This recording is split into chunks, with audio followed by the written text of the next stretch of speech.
আরে শোন না আরে সুবহানাল্লাহ, মার্শাল্লাহ, ভাইয়া তোমার চয়েস আছে। ভাইয়া কি সুন্দর ভাবি, ভাবি মাথা নিচু করে আসো না, আমি তোমার দেবর। ভাইয়া তোমার ভাইয়া তোমার বর, আমি যে দেবর।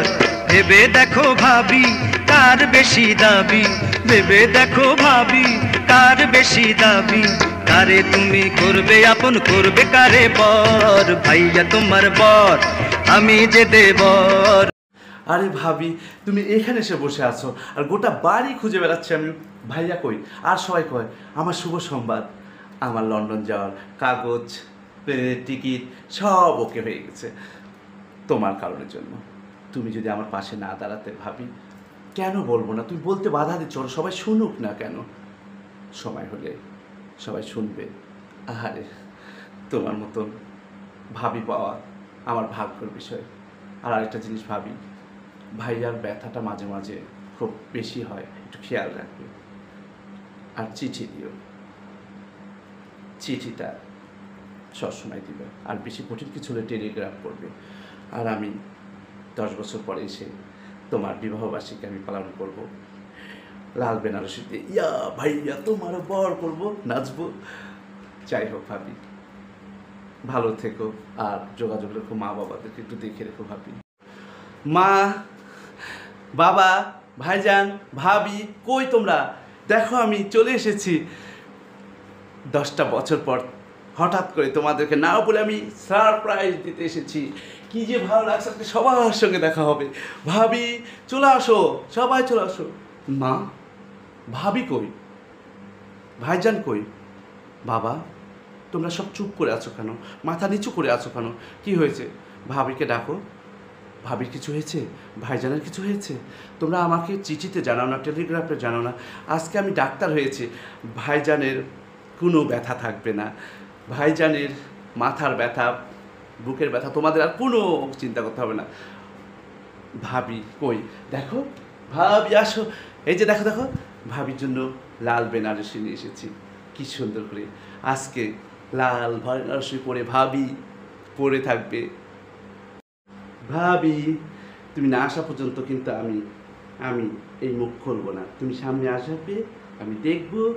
বেনারসি শাড়িটা তোমার জন্য নিয়ে এসেছি ভাবি। ভাবি তুমি একই শাড়ি পরে আছো, সাদা শাড়ি পরে আছো, থানের শাড়ি পরে আছো। তুমি আমাকে 10 ভরি গহনা দিয়ে আমাকে বিদেশে পাঠিয়ে দিয়েছো, সেদিন বলতে দাও নাই। সেই 10 ভরি গহনা নিয়ে এসেছি, আমি বেনারসি শাড়ি নিয়ে এসেছি, আমার মা বাবা সবার জন্য আমি গিফট নিয়ে এসেছি। আমার স্বপ্ন তুমি পূরণ করেছো, আর তোমার স্বপ্ন আমি পূরণ করতে পারলাম না।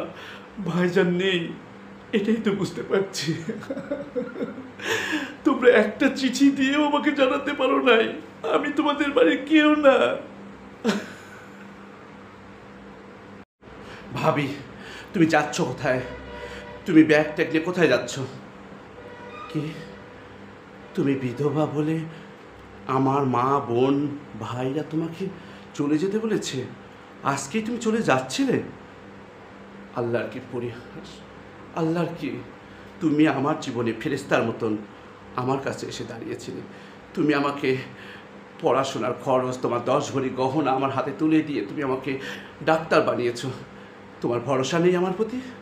হয়তো বা তোমার স্বামীর সোহাগ আমি ফিরে দিতে পারবো না, কিন্তু তোমার সন্তানের মতন, ওই যে তোমার সন্তান, এই সন্তানের মতন এই ভাই, তোমার রক্তের ভাই না হতে পারি, তোমার গর্ভে আমি জন্ম না নিতে পারি, তোমাকে তো মায়ের মতন, বড় বোনের মতন আমি ভালোবেসেছি। তুমি এই বাড়িতে যাবে না ভাবি, তুমি যাবে না, অমঙ্গল হবে ভাবি, অমঙ্গল। মা, তোমরা বাবা, এই যে আমার আজকে ডাক্তার বানানোর পিছনে তোমরা কেউ আমাকে 1 পয়সা দিয়েছো? আমি টিউশনি করে, আমি কষ্ট করে, আমি লেখাপড়া করে ডাক্তার পর্যন্ত এসেছি, কিন্তু আজকে ডাক্তার হয়েছি আমার এই ভাবির কারণের জন্য। সেই সময় গহনা, গায়ের থেকে নতুন বইয়ের গহনা খুলে দিয়ে আমাকে ডাক্তার বানিয়েছে, আর সেই ভাবিকে তুমি এই বাড়িতে বের করে দিচ্ছ। মা, তুমি মেয়ে না, তুমি নারী না, তুমি মা না, তোমারও কন্যা আছে না? তোমার কন্যা যদি বিধবা হতো তখন কি করতে? তুমি ঘরে রাখতে না? তাহলে এই বাড়িতে এটা বড় বোন, কারণ একটা এই বাড়ির বড় বউ, উনি সব কিছু দিয়েছে। ওনার স্বামী হারিয়ে গেছে আর বিধবা হয়ে গেছে। বিধবাদের ঠিকানা শুধু মনে করো যে তোমরা দেবরের সাথে বিয়ে দিয়ে কি দিয়ে থাকতে হবে। উনি এই বাড়ির অধিকার, ওনার স্বামীর বাড়ি, ওনার ছেলে সন্তান এই বাড়িতেই থাকবে। আমি বলে দিলাম, আমি বলে দিলাম। বন্ধুরা, আমার নাটকটা কেমন অভিনয় হলো জানি না, আমি একক অভিনয় আপনাদের বোঝানোর চেষ্টা করলাম। কিন্তু বিধবা ভাবি বলেন, বোন বলেন, এদের ঠিকানা স্বামী মারা গেলে পরে ওনাদেরকে সুন্দরভাবে পাশে দাঁড়িয়ে সাহায্য করবেন।